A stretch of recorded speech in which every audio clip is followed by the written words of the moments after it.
I was trying to write an introduction to this video and I hit a wall. Spider-Man. It's Spider-Man. You know who Spider-Man is, even if you've never seen one of the cartoons, the movies, the Broadway play, you know who this guy is. You know what his powers are. You know he's Peter Parker, it's Spider-Man. Depending on your neighborhood this October, you might be led to believe that the only significant fictional character as far as children are concerned is Spider-Man. And the killer from Scream still for some reason. Are these movies still relevant? Whatever. You read the title. I'm going to rank every Spider-Man movie released so far. I'm only going to include films where Spidey is the main character because the MCU confuses everything. Before Tom Holland can spoil the rundown, let's get going. There's a Spider-Man movie called The Dragon's Challenge. Spider-Man: The Dragon's Challenge. It's the third in a trilogy of TV movies from a show that I have not otherwise seen. They got theatrical releases though, so I suppose I should count them. Spoiler, none of them are that good. With action so slowly paced and effects so unconvincing, it's hard to believe that the movie series started in the same year as Star Wars. It's not really fair to hold it against the movies, though. Ultimately, they're just a lame 1970s TV show that are masquerading as full-length feature films. This one is the worst of the three only by the virtue of having the least going on. In fact, it barely seems to qualify as a Spider-Man movie. The plot of the film is that an old friend of the tragically not J.K. Simmons' J. Jonah Jameson is being framed for murder, and needs help proving that he didn't do the murder. It sounds like the plot of a perfectly fine B-movie, but not a superhero movie. This was after Batman 66. Even if it wasn't going to be a great movie, they could have done something fun with it. I just can't believe that Spider-Man Goes to Hong Kong came out so crushingly boring. The first movie in this trilogy is not much better. Spider-Man! A mind control plot by popular villain Edward, a Spider-Man whose powers allow him to sense the oncoming danger of a slow-moving car. Only a threat because this is the slowest moving Spider-Man ever put to screen. Hey you! Hold it! Hold it!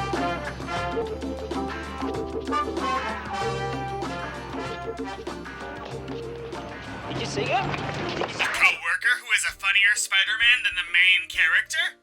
Seriously, this Peter Parker is so boring, it's like they got M. Night Shyamalan to come in as his acting coach. Oh, this movie is just the best! A+. I guess a highlight of the movie is Michael Pataki as the police captain, but it's not saying much. What do you want me to do about this, Spider-Man? Oh, I'm getting reinforcements for him. Good. Snow White and the Seven Dwarfs. And if we're lucky, maybe Rumpelstiltskin will lend us a hand. What am I gonna do about Spider-Man? How do I know? I'm a cop, not an exterminator. Damn. Yes, sir. This is just the pilot of a TV series, which I have not seen again, so it's not like my expectations were high. Moving on. 1978's Spider-Man Strikes Back has me thinking that Star Wars was actually copying this trilogy, not that you'd ever know. It's just like the first movie, and it's only slightly better because he is Spider-Man for the entire film. A blessing, because again, this Peter Parker is absolutely no fun to follow. The villain has the same basic monologues about power as Dr. Octopus from SpiderMan II, but with none of the charisma. The world will have cheap nuclear power, and the bomb-grade material can be strictly monitored. Now, I'm offering the world a solution, not another problem. The power of the sun in the palm of my hand. Spider-Man's spider sense is terrifying in this movie, and plutonium is pretty easily stolen by some university students. Oh, I'm sure that in 1985, plutonium is available in every corner drugstore, but in 1955, it's a little hard to come by. To be fair, it's a plot point that this was so easy, but it doesn't make it any more engaging. Peter spends the movie being hilariously bad at concealing his secret identity as a journalist who wants an interview with Spider-Man keeps following him around. Tell me something truthfully. Are you Spider-Man?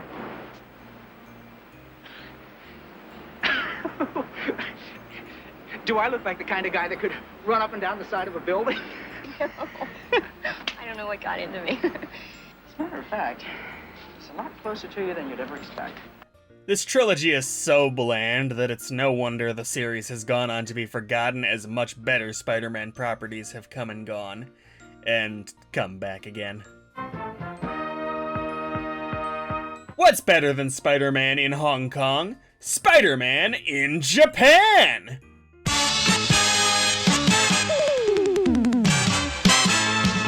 Wikipedia calls this 20-minute episode a movie, and it got a theatrical release in Japan, so here I go. Interpol works with Spider-Man to take down a growing cyborg swordfish, led by a group of wannabe Super Sentai villains. It's awesome. It's not good, but it's awesome. Actually, it's a bit harsh to say it's not good. Well, the plot of this movie is nothing special. It actually does have some decent effects work, and the stunts aren't half bad. Apparently, Takuya Yamashiro, Spider-Man in this film's world, is set to appear in the next SpiderVerse movie, so the movie has a bit of a legacy behind it, even if it's not quite the best giant robot having Spider-Man we're gonna get. Oh hey, I get to talk about a movie people have actually seen! I know a lot of people didn't really get on with Mark Webb's run on the Spider-Man series, but for the most part, I really like them. But that doesn't mean I think they're great. To me, the worst offender is The Amazing Spider-Man from 2012. I know movies like No Way Home and his acting career in general have really rehabilitated Andrew Garfield, but he's just not a good Peter Parker in this movie. Nothing about this guy fits the character that Peter Parker is, or the character that this movie seems to imply that it wants Peter Parker to be. Part of that is the often complained about problem that he's just too fucking cool for this role. A problem which is later minimized by him playing an older Spider-Man. But the other big part for me is the importance of his parents to the plot of the movie. They connect his father to the research at Oscorp that created the spiders that would one day bite Peter, and spend a lot of time on this plotline. I don't know, this feels like when they try and over-explain the killer of Batman's parents too, where it just becomes less meaningful the more you try and tie it into the overall story. The villain is not much better. Rhys Ifans plays Kurt Connors, the Lizard. He's fine, the fights with him are good, but the guy's evil plan is to transform all humans into lizards, which is about as standard of a supervillain plot as you can get. All the creativity of Schwarzenegger in Batman and Robin with none of the puns. What killed the dinosaurs? The Ice Age! He also doesn't show up as the Lizard until well over halfway through the movie, and a Spider-Man movie without villain presence just has a problem. So what do I like about this movie? Mainly Gwen Stacy, played by Emma Stone. And Emma Stone. Did I say Stone? She and Garfield have hands down the best relationship chemistry out of any of the Spider-Man movies. Scenes with her make scenes with Garfield's Peter Parker better. It makes me want for a non-Spider-Man rom-com featuring the two actors. Her father, the police captain, is also a really good character, learning to accept and trust the need for Spider-Man over the course of the movie. The other big point in this movie's favor is that when Garfield is Spider-Man, he's really good. I think he's the only one who really nails Spider-Man's chatty nature from the comics. Just let me go. Is that a knife? Is that a real knife? Yes, it's a real knife. My weakness, it's small knives. Even if they make him a total asshole to people who absolutely don't deserve it. For being the worst Spider-Man movie most people have heard about, I had a pretty good time. Speaking of worst Spider-Man movies, Spider-Man III has problems. Big problems. Having the main character be an unlikable douche for over half the movie, as it turns out, was not a wise choice. This is before he gets the black suit, mind you. In his fight with Harry Osborn, he sends Harry tumbling to what should be his death, while he's busy saving his engagement ring. I totally get that's not what they're trying to say or do with this scene, but it sets the tone. Speaking of, It's kind of lame that they upended a character arc that they had been building up for the entire trilogy within the first 20 minutes. Look, I didn't care for James Franco in these movies either, but this was just sad. That said, even when Tobey Maguire is bad, he's so good. At no point is this movie dull, even when it's clear it could be so much better. Speaking of what could be better, Topher Grace. He is just a baffling choice for Venom. He carries absolutely no weight in any of his scenes, before and after he gets his powers. They follow the basic template of the Venom storyline from the comics, but somehow manage to botch it with an unlikable performance, and a really underwhelming final battle. If you know what I'm talking about. He's just a disappointment. What's not a disappointment? This guy. Thomas Hayden Church, Flint Marko, the Sandman. Good God, did they nail him in this movie. A criminal father who will do anything to pay for his daughter's cancer treatment. And he lucks into the powers to get what he needs. It's a little weird that he is responsible for Uncle Ben's death, which is totally unnecessary, but I guess they really wanted a big reason for Peter to just brutalize him. Really, if the entire movie was as good as the scene where he gets his powers, it would be the best Spider-Man movie. And it actually makes me wish they would have reworked the film to have him be the main antagonist, with a better-written black suit Spider-Man being in the entire movie, and Venom being the big bad for movie 4. But alas, we're stuck with the Raimi trilogy going out on a bit of a whimper. If it weren't for Tobey Maguire, I would say it's worse than Amazing Spider-Man. But he and Church really do elevate this movie. Yes, I like Amazing Spider-Man 2 more than the first movie and more than Spider-Man 3. I like Jamie Foxx, even if his writing is pretty bad. I like this design for the Green Goblin. I like how they handle the death of Gwen Stacy, as much as I love her in these movies. I like it all. None of it's amazing, mind you, but what elevates it above the first is just how much of a better fit Andrew Garfield is this time around.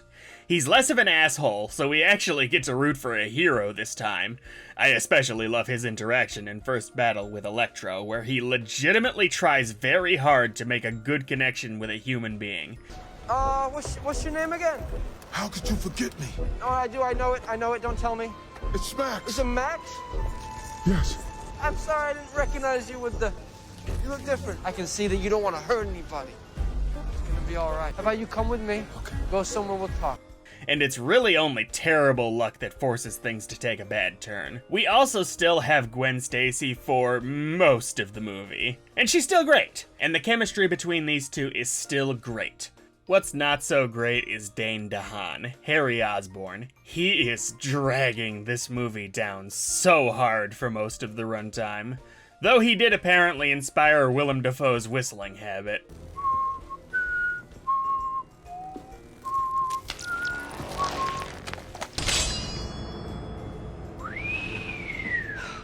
It's incredible that they can take Peter's childhood friend who is dying, who Peter has the power to save but chooses not to, for stupid reasons, and somehow make me root for this guy to die, long before he goes full supervillain.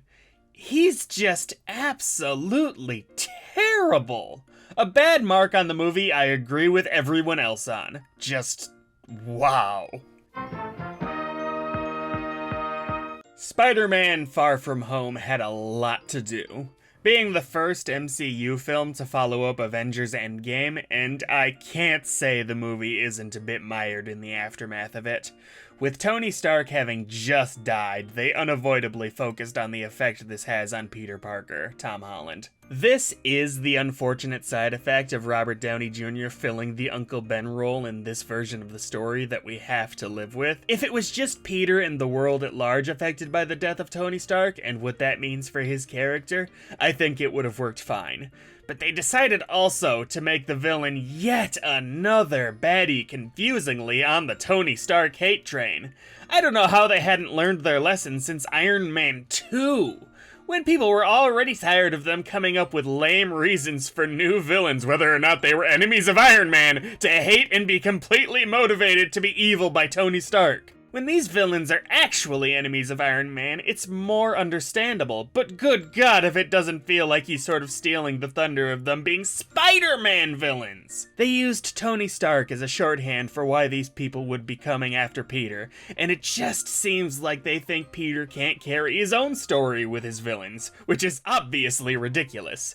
I swear I expected the main villain of No Way Home to end up being Tony Stark's tailor, who Tony was rude to at some point. It was getting that bad. That being said, the personality of this new villain, Mysterio, played by Jake Gyllenhaal, is fantastic. An egocentric megalomaniac who wants to be at the center of attention in this superhero-packed world, brilliant direction for the character, even if his whole reason for being a Spider-Man-specific enemy is again contrived out of the Tony Stark thing. This is also the movie from the Holland trilogy where I appreciate the presence of Zendaya the most. In Homecoming, she's sort of in the background. But here, much like Lois Lane in Man of Steel, she's able to figure out that Peter is Spider-Man. I am Spider-Man, and I really messed up.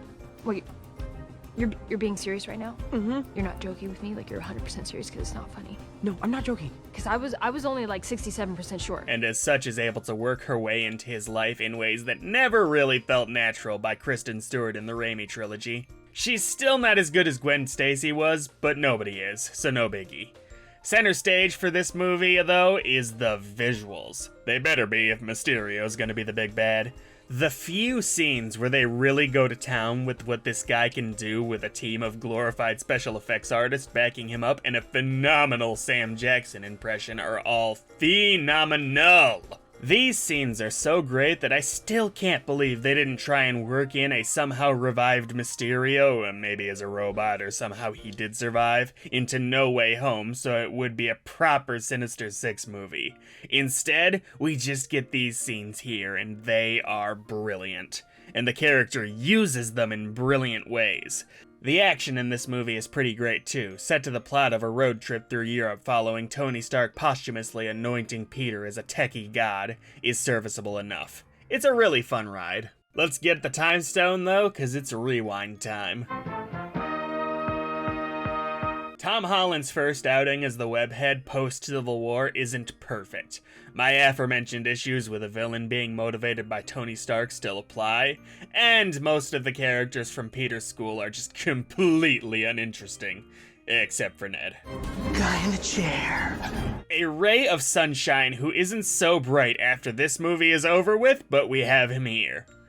But between Robert Downey Jr.'s best non-Avengers acting job as Iron Man, outside of maybe his own first film, a villain who, issues aside, is so well performed by Michael Keaton that he wouldn't have even needed a really good backstory to be engaging. Speaking of his backstory, well, it is true that he's a bit too tied to Tony Stark for my liking, with an annoying subplot where Tony actually tries to stop Peter from fighting him for a few reasons. He still ultimately comes out the other side of this movie as Spider-Man's villain, not Tony's. 8 years. Not a word from the feds, nothing from those Halloween costume-wearing bozos up there in Stark Tower.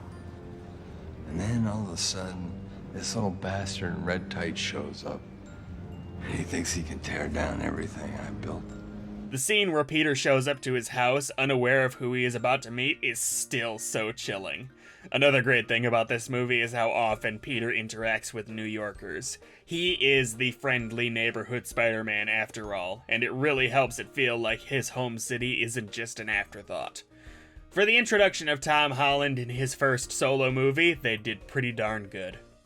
Someone else's first solo film did it just a bit better, though. As one of the movies you can probably credit the modern wave of superhero movies to, it's hard not to love Sam Raimi's Spider-Man from 2002.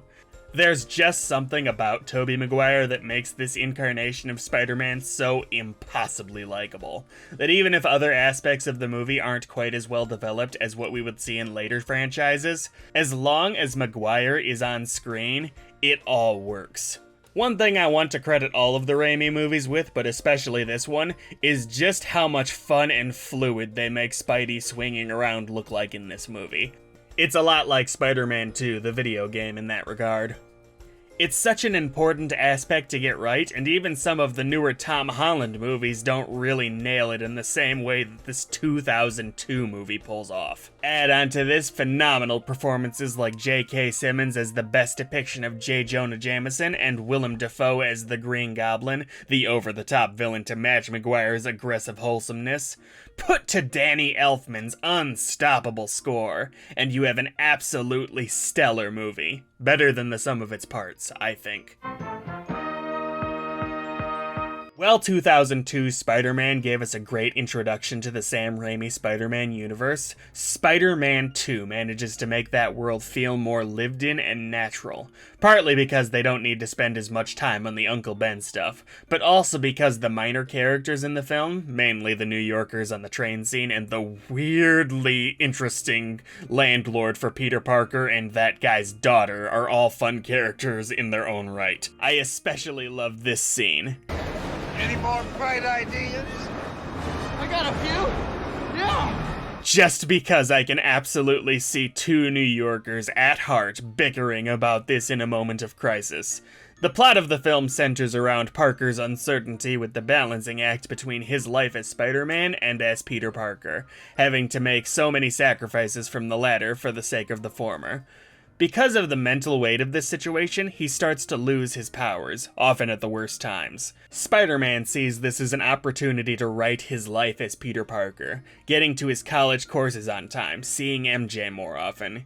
He even throws his suit away to the surprising dismay of J. Jonah Jameson. All of this is ruined by the main villain of the film, Dr. Octopus, played by Alfred Molina. I'm a little biased here. Dr. Octopus is my favorite comic book villain of all time. His runs in recent years have even managed to make the character more grounded in a way that he hadn't previously been. Like Dafoe with the Green Goblin, Alfred Molina doesn't really play the comic Dr. Octopus, the self-aggrandizing mad scientist with dreams of global domination, but he nails the behavior nonetheless, in a way that's almost better than some comic iterations. In this story, his mistake during a laboratory demonstration causes the death of his wife, and his merging with his arms, which in this version speak to him, driving him mad. He becomes obsessed with recreating the experiment, showing the power that could be achieved, and also probably to fully absolve himself of the death of his wife. Molina was probably the best foil for Maguire in the Raimi trilogy, a fellow scientist and father figure like Osborn, but one who, until his transformation, was laser-focused on doing good for humanity until his fall. I want to see a comics-accurate Dr. Octopus on screen one day, but Molina definitely put his best arms forward. So, this is hard. The second and first entries on my list are No Way Home and Into the Spider-Verse. Two films that in terms of plot conceit are practically identical, but with wildly different focuses. The hard part is choosing which movie gets the gold medal. Which is the film that sends me flying through the streets of New York, overjoyed to be along for the ride with the web-slinger? I don't know. No Way Home is a love letter to Spider-Man as a character and the legions of fans that have been following this line of films for the last 20 years. But Into the Spider-Verse is also a love letter to the character, with more reliance on the comics and rich history of the character to tell a compelling story. The moment-to-moment action of Spider-Verse is better choreographed, really only 3 fights in No Way Home are anything to write home about, but the fights that do matter also carry an emotional weight to them that Spider-Verse doesn't quite match. Then there's villains. Holy shit, No Way Home has a lot of villains. But let's focus on the big bad. Willem Dafoe's now 10 times creepier they finally realized he was scarier without the masked Green Goblin is amazing. This guy's story is so uninteresting. Literally, Norman Osborn gets Gary Gygaxed for stupid reasons, doesn't take the news of losing his company well, even though he was absolutely going to get a golden parachute, there's no way he wasn't going to get one, and decides to become a supervillain. Yet it doesn't matter because it's one of the most amazing, crazy bad guy performances ever put to screen. This gets 10 times better in No Way Home, when they take the duality of himself and the Goblin, more or less an afterthought in the 2002 flick, and use it as a real resonating point between himself and Peter. But it's still not a very interesting story. Kingpin's a little different. He's very interesting. Channeling Willem Dafoe from Beyond Two Souls, Kingpin becomes obsessed with bringing his deceased family back by any means necessary. This adds so much to the character's every action, and even as you hate him for some of his cruelest behaviors, it's hard not to sympathize with him on an instinctual level. That said, Kingpin never really resonated with Miles Morales for me. There was never really a point for me where I was like, yep, it makes sense to me that this is the main villain of the movie. It was still awesome, but they make the struggle between Peter Parker and Norman Osborn genuinely tense. Unlike in Daredevil, where Kingpin and Matt Murdock are amazing together, they never really succeed in making the fight between these two as individuals compelling. You're worried that Frank Castle will wreak havoc on Hell's Kitchen.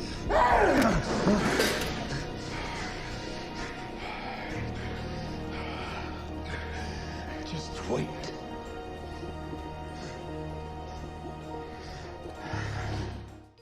So, villains is a bit of a wash. Side characters?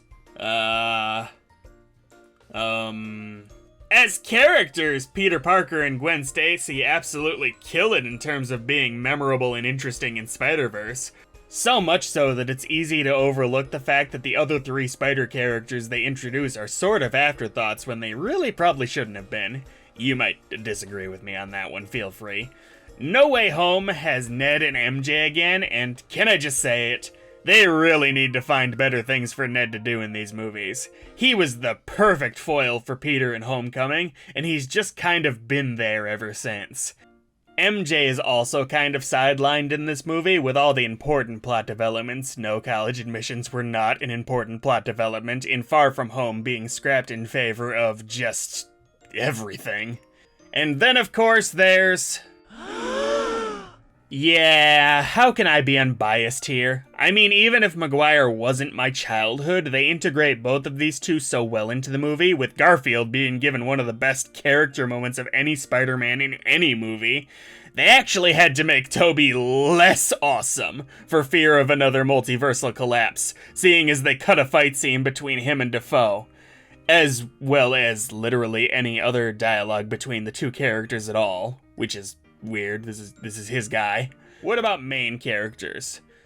This might surprise some people, but I don't really see Tom Holland as an amazing Spider-Man. He gets the job done, but even in No Way Home, his best performance by a long shot, he leaves me wanting for a different actor. Miles Morales, played by Shameik Moore, is probably perfect? Like, seriously, if we get Miles Morales in the MCU, the actor playing him has a lot to live up to. Every line of dialogue for this character, added to by the animation department's brilliant work in this movie, makes him so much fun to watch and to follow through this story. As far as comparing this point to No Way Home, I really do not have much to say because this is such a clear winner for me.